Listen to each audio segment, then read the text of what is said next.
इंसानियत और मानवता के प्रतीक भगवान तथागत बुद्ध को नमन वंदन करते हुए भारतीय संविधान के निर्माता बाबा साहब डॉक्टर अंबेडकर की स्मृति को नमन करता हूं। उसके बाद बहुजन समाज में जन्मे उन सभी महापुरुषों को नमन वंदन करता हूं जिन्होंने बहुजन समाज के न्याय एवं अधिकारों के लिए संघर्ष किया, क्रांति की। उसके बाद मंच पर बैठे हुए पूज्य भंते जी को वंदन करते हुए यहाँ पर हमारे राष्ट्रीय उपाध्यक्ष एम एल गौतम साहब हैं, मैं उनका अभिनंदन करता हूं और साधुवाद देता हूं। ये इनकम टैक्स ऑफिसर थे, अभी रिटायर हुए हैं, बहुत व्यस्ततम समय, लेकिन फिर भी आपके बीच में आए हैं। मैं इनका अभिनंदन करता हूं कि हमारे बीच में आए। हमारे हाई कोर्ट के वकील साहब राधेलाल जी हैं, मैं उनका भी अभिनंदन करता हूं। खासकर गुरु जी का अभिनंदन करता हूं कि इन्होंने जो है हमको बुलाया यहाँ पर, नहीं तो हमारी क्या औकात थी आपके बीच में। इससे ज्यादा आप लोग अभिनंदन के पात्र हैं कि आप लोगों ने सबको बुलाया और ये छोटी सी संगोष्ठी का आयोजन किया। इस संगोष्ठी के आयोजन का मुख्य काम है कि अपने समाज को जागृत करना और कोई नहीं। तो यहाँ पर हम बस इतना कहना चाहते हैं कि हमारे पूर्व वक्ताओं ने सब कुछ बता दिया, कि इतना कहना चाहते हैं कि हमारा समाज भाग्य और भगवान में फंसा हुआ है। यहाँ पर जितने लोग बैठे, कितने लोग भगवान को मानते हैं बताइए, साफ साफ बताइए कितने लोग मानते हैं? सब लोग मानते हैं ना? नहीं, कोई बात नहीं, कोई बात नहीं।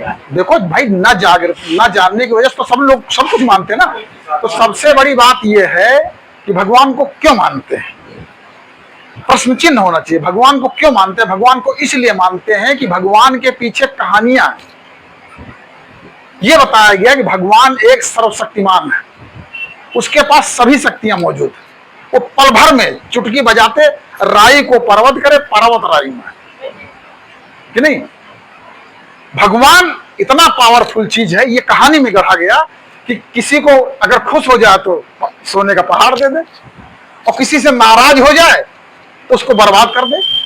यही तो कथा में सुनाया जाता है कि लीलावती नाम की कन्या थी, उसने जो है सत्यनारायण स्वामी की कथा सुनी, उसको यह मालूम हुआ कि उसका पति 7 नावों सहित व्यापार से वापस आ रहा है, और उसने प्रसाद ग्रहण नहीं किया और अपने पति दर्शन के लिए चली जाती है। और जैसे पति दर्शन के लिए जाती तो पति तो गायब हो जाता 7 नावों से, और आकाशवाणी होती है, हे मूर्ख कन्या, तूने मेरा प्रसाद ग्रहण नहीं किया, इसलिए तेरा प्रसाद ग्रहण करती है तो 7 नावों सहित उनका पति वापस आ जाता है। यही तो बताया गया। तो भगवान के संबंध में बहुत सी कहानियां बता दी गई। भगवान के संबंध बता दिया गया कि भगवान खुश हो जाएंगे तो तुमको सोने का पहाड़ दे देंगे, लेकिन आज तक किसी को 2 रुपया दिया? नहीं दिया, कि नहीं? बताया गया कि कोई अंधा आदमी है, अगर भगवान की सेवा करे तो उसको जो है मतलब आंखें मिल जाएंगी, कहानियों में। लेकिन राम भद्राचार्य कितने बड़े भगवान के भक्त हैं, वो अंधे अब भी। कहीं कोढ़ी को काया मिल जाएगी, लेकिन किसी कोढ़ी को काया दिया? कहीं निर्धन को धन मिल जाएगा, लेकिन मंदिर के बाहर कितने भिखारी बैठे, कोई धनवान हुआ? नहीं हुआ। केवल कहानियां बनाई गई और भगवान को एकदम पावरफुल बना दिया गया, नहीं? भगवान के बारे में बताया गया, भगवान जो है, भगवान ने इस पूरी दुनिया को बनाया। भगवान ने इस पूरी दुनिया को बनाया, हर एक चीज भगवान ने। आप बताइए, हिंदू धर्म के अनुसार भगवान ने पूरी दुनिया को बनाया। अगर भगवान ने पूरी दुनिया को बनाया तो पूरी दुनिया में केवल हिंदू रहना चाहिए। मुसलमान कहां से आ गए? सिख कहां से आ गए? ईसाई कहां से आ गए? बौद्ध कहां से आ गए? यही बात मुसलमानों को बताई जाती है कि इस दुनिया का निर्माण अल्लाह ने किया। जिस तरह से आपको बताया गया कि भगवान ने किया, उसी तरह से मुसलमानों को बताया गया इस दुनिया का निर्माण अल्लाह ने किया।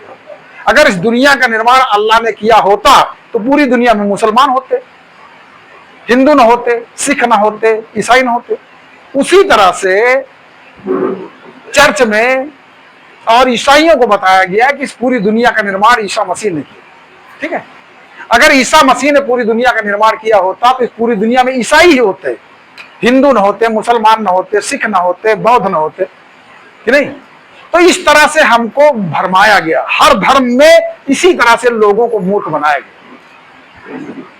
जबकि भगवान तथागत बुद्ध ये है, भगवान तथागत बुद्ध ने, बुद्ध से भी पूछा गया कि इस दुनिया का निर्माण कैसे हुआ, इस दुनिया को किसने बनाया? तो भगवान तथागत बुद्ध ने कहा, इस दुनिया को किसी ने नहीं बनाया, इस दुनिया का विकास हुआ है। इस दुनिया का विकास 4 तत्व महाभूतों से हुआ। 4 तत्व महाभूत है, भूमि, गर्मी, वायु और नील। ये 4 तत्व ऐसे महाभूत हैं जो सबके अंदर हैं, कण कण में व्याप्त हैं। भूमि एक ऐसी चीज है जिस पर हम रह रहे हैं। हमारे शरीर में भी भूमि का 29% हिस्सा है, समझे। उसी तरह से गर्मी, अगर गर्मी खत्म हो जाएगी तो पूरी सिस्टम खत्म हो जाएगा। हवा जो हम सांस ले रहे हैं ये भी, और नीर जो पानी हम पी रहे हैं, 4 तत्व महाभूत हैं। ये 4 तत्व महाभूत ऐसे महाभूत हैं कि इनके अगर एक भी तत्व महाभूत आपके शरीर से या कहीं से हट जाएगा तो सृष्टि का संचालन। इन 4 तत्व महाभूतों से भाई इस भूमि को आप चाहे पूजा पाठ करो, चाहे इसको गाली दो, चाहे इसकी आरती उतारो, चाहे इसमें टट्टी करो, न कभी खुश होगी न कभी दुखी होगी, नहीं।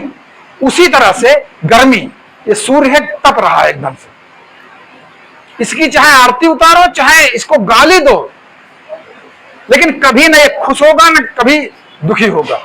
ऐसा नहीं कि हमने पूजा कर दी तो हमारे गर्मी नहीं लगेगी, गर्मी बराबर लगेगी, और चाहे गाली दो तब भी गर्मी बराबर लगेगी। उसी तरह से हवा, हवा है, हवा चल रही है, वो किसी भी जाति धर्म संप्रदाय का व्यक्ति हो, सबको हवा लगेगी, बराबर हवा लगेगी। और नीर, पानी, अगर आपको प्यास लगी है तो पानी ही पियोगे, कोई पेट्रोल नहीं पिएगा। वो चाहे किसी धर्म का व्यक्ति हो, किसी जाति का व्यक्ति हो, किसी संप्रदाय का व्यक्ति हो। तो ये 4 तत्व महाभूतों से पूरी सृष्टि की रचना हुई है। ये भगवान बुद्ध वैज्ञानिक है और जन कल्याणकारी है। मेरे भाइयों, एक प्रश्न यहां पर आपके सामने है। एक प्रश्न ये है कि जो अभी उसमें भी आया था, वीडियो में भी एक आया था, प्रश्न ये है, बाबा साहब डॉक्टर अंबेडकर से रिलेटेड है, क्योंकि बाबा साहब डॉक्टर अंबेडकर की चर्चा यहां पर हो रही तो होना चाहिए, कि एक स्कूल में सन 47 के पहले एक स्कूल में एक प्रश्न पूछा गया। एक प्रश्न पूछा गया, विद्यालय में जितने लोग थे, बच्चे थे, उनसे प्रश्न पूछा गया कि आप ये बताइए कि वो कौन सी चीज है जिसको आप देख सकते हो लेकिन छू नहीं सकते, जिसको देख सकते हो छू नहीं सकते। तो भाई जो बच्चे थे उन्होंने अपने अपने हिसाब से बताया। किसी ने कहा सूर्य को हम देख सकते, छू नहीं सकते। किसी ने कहा चंद्रमा को देख सकते, छू नहीं सकते। किसी ने कहा आसमान को देख सकते, छू नहीं सकते। लेकिन स्कूल के बाहर बैठे हुए एक विद्यार्थी ने उठ के कहा, वहां पर एक मटका रखा था जिसमें पानी रखा था, उसकी ओर इशारा करते हुए कहा कि मैं अछूत जाति का हूं, प्यास से तड़प रहा हूं, लेकिन इस मटका को मैं देख तो सकता हूं लेकिन छू नहीं सकता। और कोई नहीं थे, बाबा साहब डॉक्टर अंबेडकर थे, जिन्होंने संविधान का निर्माण किया। और मैं बता दूं, जिस दिन बाबा साहब डॉक्टर अंबेडकर पढ़ने गए तो सब बच्चे तो अंदर स्कूल बैठे, उनको बाहर बैठाया गया। तो जब स्कूल से छुट्टी हुई तो घर गए, उन्होंने अपनी माँ से पूछा, माँ ये बताओ कि सब बच्चे तो अंदर पढ़ते हैं, हमको बाहर क्यों बैठाया जाता है? सब बच्चे तो अंदर पढ़ते हैं, हमको बाहर क्यों बैठाया जाता है?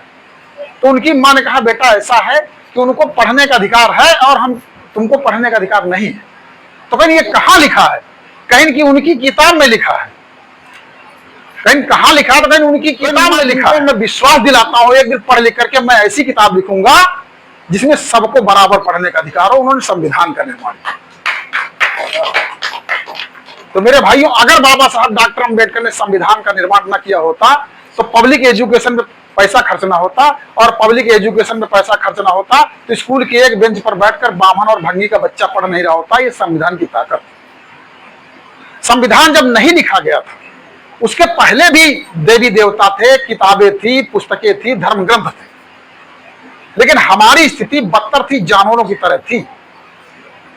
जो बुजुर्ग लोग हों उनसे पूछिए कि एक लुंगी लपेटे रहते थे और पूरा बदन खुला रहता था, दिन भर काम करते थे, उनको न गर्मी लगती थी न जाड़ा चलती तब लगती थी, क्योंकि उनको एहसास नहीं होता था कि गर्मी भी होती है, जाड़ा भी होता है। लेकिन जब संविधान लागू हुआ तो हम लोगों को अच्छे अच्छे कपड़े पहनने का अवसर मिला, अच्छे अच्छे घर बनाने का अवसर मिला, पढ़ने का अवसर मिला। तो अब थोड़ी थोड़ी बात में अगर बाहर निकल गए, भैया बहुत गर्मी लग रही है, क्योंकि एहसास होने लगा ना हमारा। पहले एहसास नहीं होता था। हमारी बहन बेटियों के बारे में बताया कि देखो स्तन टैक्स लिया था, भैया ने बताया